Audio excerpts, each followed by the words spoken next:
All right, let's talk all about these LIBRA 24-inch scissor jacks. They're rated up to 6,000 pounds and they go on a trailer. I'm going to walk you through the scissor jacks, show you different ways to put them up and down, how they get mounted, and most importantly, what I think of them. So let's dive in. Now, when I first bought this trailer, it had broken, bent stabilizer jacks, and so I had to replace them. Let me show you how I went about doing that with these. It's pretty darn simple.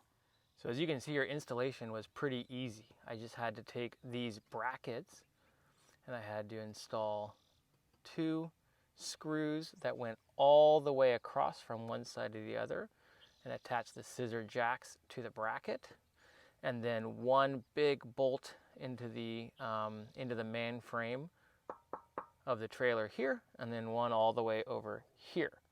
So again, 2 bolts through, and then 1 bolt here and 1 bolt here. Now they give you all the tools for this. They give you a really nice long drill bit that I used to get through. You can tell the old scissor jacks, when I removed them, they had a different bracket installed, but this bracket went on very easily.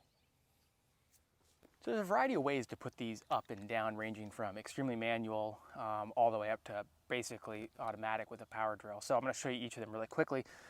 Most basic is kind of a socket wrench here, and you find the right one.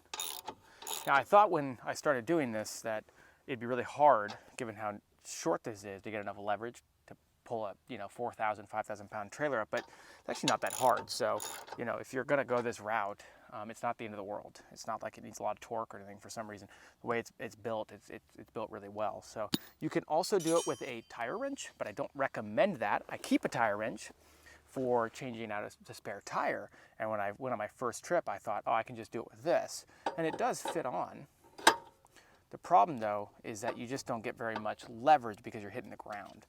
And so, well, I guess what it comes down to is you have to do a lot of this. So I actually don't prefer the tire wrench, even though I keep one in my trailer for a flat tire. Now these are really handy, still manual, but first off, they're going to give you a longer handle, which gives you more torque. And then this mechanism actually allows you to turn fluidly. And so let me show you this.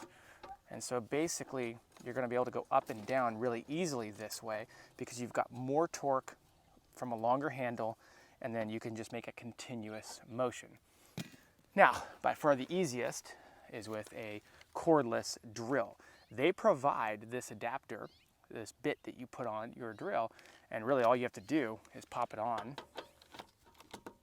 and hold it steady so that you don't overexert your drill. But there it goes, and then to put it up,